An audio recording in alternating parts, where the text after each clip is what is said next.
What are good ways to find someone to share a suite with after graduation or starting out on your own? Welcome to this week's episode of Beauty Babble.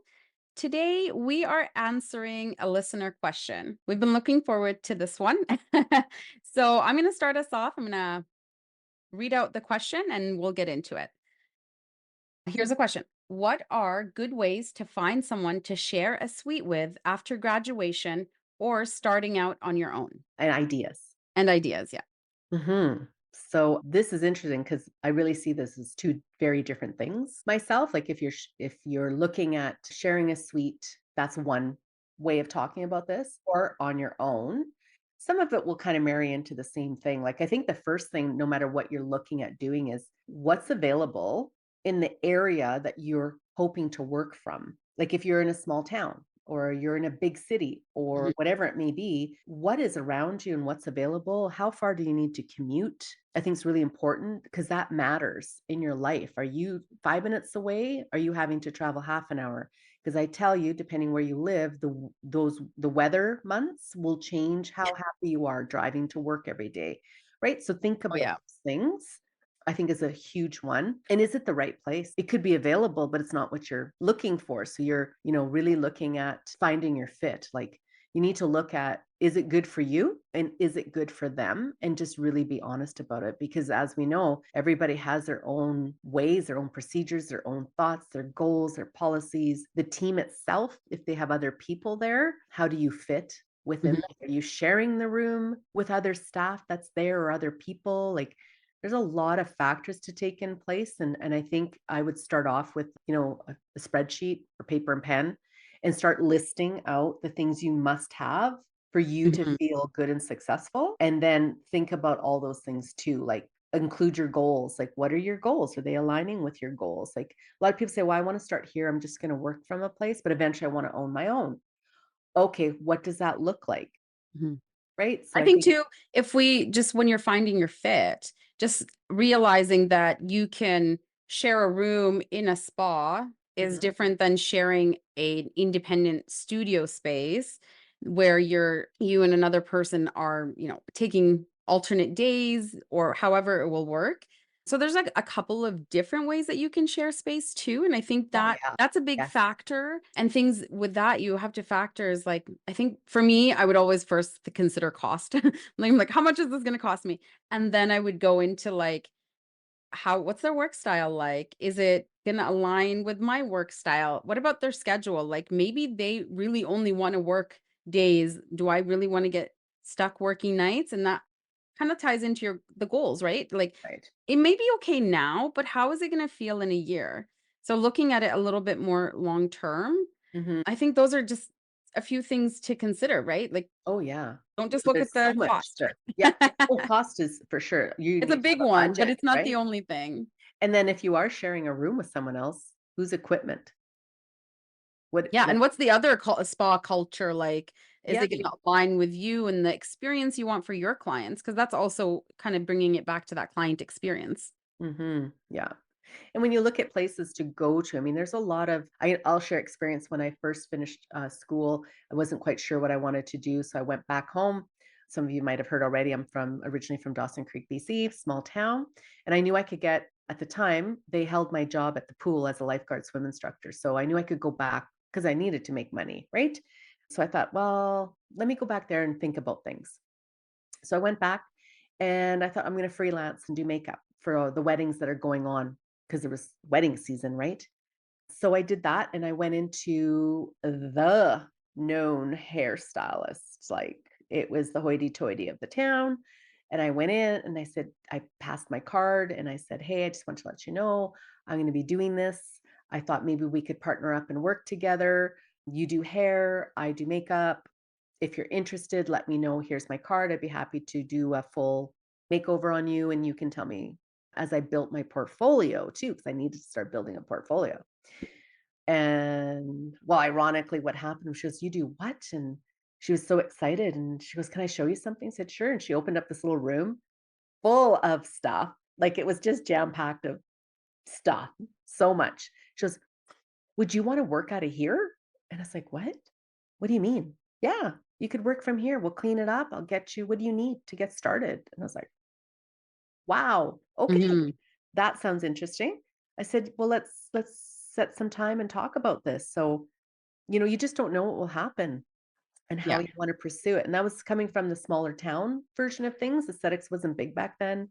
Like, back then, gosh, I'm saying so old, but yeah, it wasn't quite the same thing then, right? Now it's Yeah, and there's I more mean, now options now, right? Like, so I think many studio options. spaces are a lot more common now Yes, than they they are. were even when I was working as an For esthetician, sure. so I mean, a lot of hair salons will have a room in the back. Mhm. That's an option. They're always looking for people because they know what works with their business, right? Yeah. And then you're sharing the cost of the rent. On that note, if that's the case, are their hours aligning with your hours? Mhm. Sometimes they close, I don't know, early on a Tuesday night, but that's the only night you can operate. How do you handle that?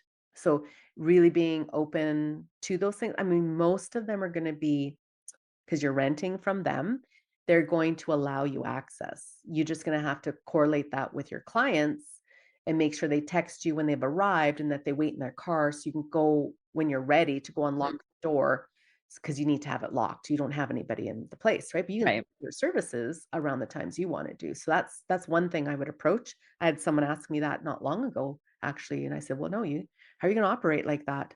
They changed their hours all of a sudden, and she's booked Mhm. with clients. I said, "Well, you need to tell them this doesn't work for me. Yeah. I need the opportunity to go in there." And I mean, you are renting from them. They should trust you, Mhm. Yeah. right? I mean, you're there to just do your business and pay your rent and build your clients. And And these are all things to consider, right? Like, yes, how it can get exactly. complicated a little It bit. can be, yeah. And just to Yeah. keep that communication open. Mhm. Might end up in a place where this happened to someone that we know in another city, actually, and she was having a hard time with the owner. But I think you have a veteran hairstylist in it for a long time, and you're brand new in the industry 6 months in, Mhm. and you think you know everything. Mhm. Sorry, guys, I get it. You were trained and you do. And then you have someone like this, it's like, okay, we got another one wanting to start their own business. How long is this going to last? You have to understand how many people that person's probably been through when they've Mhm. been in it, owned their own place for 20 years. How many people have rented that room, come and gone? And all of us come at it like we're all happy and excited and passionate, really want to do it. And then you discover it's like pound the pavement, man, give it all. Mhm. Don't realize what it takes. Yeah. I think that's a part of the reason why you might get a little bit of, you might feel it's a negative attitude of someone, but it sounds to me more like a tired person. Yeah.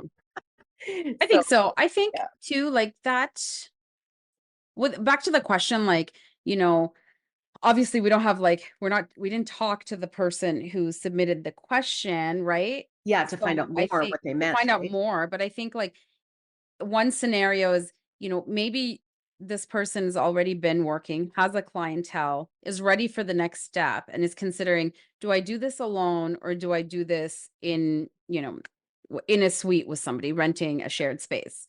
Right. And I think part of yes, it's going to be a little challenging, but if you don't have a good client base, having a shared space is another opportunity to gain clients and to like that cross promotion where on your own you really have to either do a lot of self promotion or at it when you have a full client base, right? You're fully booked, you can Mhm. do this because the expense part of operating on your own is considerably more than that shared space, even if you're doing it out of a room in your house. I started my own company, which is not aesthetics, and I did not, all the little things that, add up every month that you need to run a business. And Mhm. this is, mine is a consulting business, so I don't have product cost, I don't have room rental, but it's still a lot of those additional costs that when you look at it, is that something you can afford at this time? Or should Mhm. you go into that shared space and know there's going to be some sacrifices because you have to work with people? Yes, right? Yes. I think Yeah. too, like, on that question, it does say something about after graduation, and I think you have to look at if you do either way, you're starting out on your own, whether you're sharing the suite with someone or completely on your own, you're still running your own business. So I would recommend taking some, how to start your own business course, all the things to consider behind it. I had a conversation with not someone not long ago, um, thinking that, what do you mean a license? I have to have a license, an operating license. They go, yes.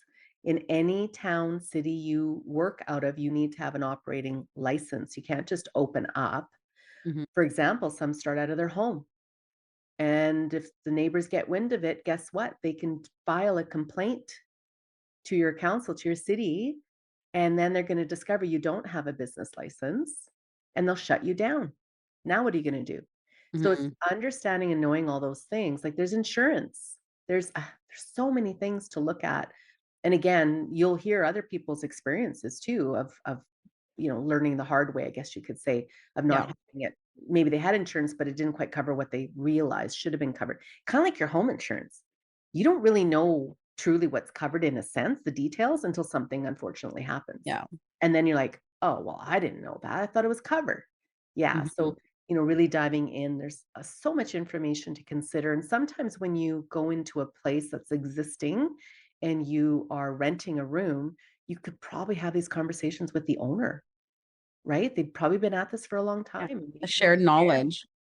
Again, hooking up with that experienced person, I always say the mentorship, whenever you're starting out and continue on, who can you mentor with and learn from? So no matter what that decision is after school, when you're graduated or you're carrying forward, you make the big plunge to start your own, right? Who's your mentor? I think it's really, Yeah. really great because most people are going to give those resources as well.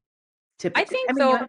you might have to give something to them. I mean, a lot of people, "I'm gonna mentor you," but, they wanna be paid Yeah. because 'cause they're giving you it costs them money to learn what they did. Like, everything I have learned, it cost me money and time Mhm. to do it, and to give every little thing that I have, well, that's why I did consulting for many, Yeah. many years, right? So, yeah, it's I ex think for me, like, if somebody is considering, after graduation, I feel like because of the way the industry is now, where it's a lot easier to just do your own thing, yeah, it's almost like shooting yourself in the foot because you will gain so much more experience and learn things that you wouldn't have in school or on your own when you work in an environment with other estheticians, with in that spa setting. So I think like it should be a prerequisite before you do your own thing to really just have that experience, mhm, because it's going to make you a better service provider and it's going to make you better at what you do, and you learn along the way. I mean, you don't necessarily will learn just from asking the questions, but also from watching how things are being done, and you'll right? know what you won't like, what your clients don't like. Or how um you wanna deal with that situation exactly, too. It's like exactly. so many things. What comes to mind? I would compare it to when you first moved out from home. Mhm. You think you know, but until you're on your own, you do not realize all the little details, Exactly. costs and all Yeah, those things. Not negative, don't worry, and some things you're probably only gonna learn when you go on your own as well, right? But that's okay, but at for least have a sure. good foundation before you do it, I feel. I'm still in contact with some of the staff I had, and I remember years ago after I sold, right, started on their own, and, a year into it, one of them had reached out to me and said, "Oh my god, first off, I'm so sorry how I behaved." I laughed, said, "Oh my god, that's all under the bridge." I mean, it's you have good days and bad days, right? But the other was, "I wish I would have paid more attention. Mm, How in the hell did you do it, Suzanne? 2 little kids, expansion of having" I don't even remember how many staff and contractors I had at the time, but it was a lot, and then for that person to recognize it, and she was a sole proprietor, like, she was on her own, she didn't even have staff. One yeah. person by herself, and she was just like, "Oh my god. Yeah. Wow." There's so many other things that you have to do after Yeah. you do your clients. Yeah, exactly. So it was good. I mean, still in contact with most of them, but yeah, no, it's positive, and it's quite cute because sometimes if you ever when I was kind of out of the beauty industry in a way, just for how long was it for? Do we count COVID as a time? I think everybody was out then. Yeah. Everybody's out So then. really, I was out only for a year out of the beauty industry, as in not teaching it, not providing Mhm. service. I mean, I shouldn't say that. I did do some people here and there, but anyways, and they said, you're back in the industry? Did you open again? I'll come work for you. Would you hire me again?" I'm like, "Oh my God, no, no, no, no."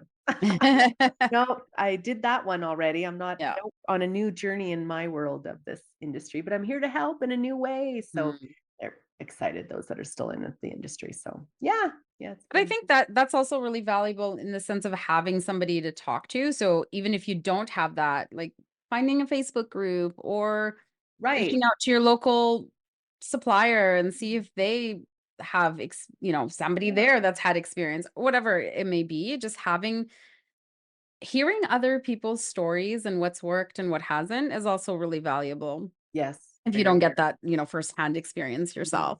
Talk to your hairstylist. Don't you all go to see your hairstylist? They Mhm. know lots of people in the industry. Talk to your friends, maybe their hairstylist. You know what I'm saying? Like, I point that way. Or do they get services done? Where are they at? And Yeah. it's like start asking questions and reach out to people before just you. It's great if you have an idea of what you want to do, but pull yourself back a bit. Make your plan again, Mhm. see how it fits. Where can you go? Do your homework. I think a lot of people end up being stressed and unsuccessful in this industry is because they didn't do that due diligence and really learn and ask questions and see And, that makes me considerations. think of you saying, like, ask your hairstylist. Okay, so when I started out, I had somebody come fix my doorbell, and he was, like, sent me a confirmation on text message, then when he was done, he sent me the invoice on text message. I'm like, "What are you using?" So I was, like, Right. seeing what he was using. I'm like, "How do you do your and he showed me everything that he uses and does and Right. what platform he has, and I'm like I didn't go with it because I'm not there yet, but it was Yeah, like, you can even ask other service providers because absolutely. Yeah, I I was asked my picking his brain hairstylist. too. I'm like, where's your website? How do you like this? Well, and then it becomes resources, right, to help. Like, I had someone ask me some questions about she didn't know where to start, where to begin. I said, "Oh, let me ask my hairstylist because she does everything off of her tablet." They send text message, um, all these things. So, I asked her, how did you do this? And what do you think for cost? Because she rents a chair, right? So it's all her costs, everything, Yeah. product she brings in herself, like, right? So, I mean, but it's really kind of cool because they all work together. Mhm. Oh, it's a lot of chair rental too, but Yeah. it's such a unique atmosphere when someone can visualize a team amongst owners, Yeah. Yeah, it's pretty self-employed. cool. Yeah, it's very rare, but people need to she's an actually younger person, and I am nothing against us older people. I get it, but they have a different view. They see things Mm. differently, and sometimes, you gotta learn from that. I learned that from the high school kids. Yeah. I learned a lot from them, a lot, Every so time you say high school kids, I get a little scared. yeah. Well, we've all been there, it's not that different from before, I can tell you Yeah, no, that's because I was a high school kid and it was terrible. that. Like, Oh, there's my another. daughter becomes like me, geez. Send help. All right. Well, I hope that we it was a lot that we could have talked about. We weren't quite sure with the question. I'm Mhm. hoping we got everything. If we didn't, reach out to us because then we can do a part 2 on this one, no problem. Would For love to. sure. Or And we maybe have even more join us. questions coming up.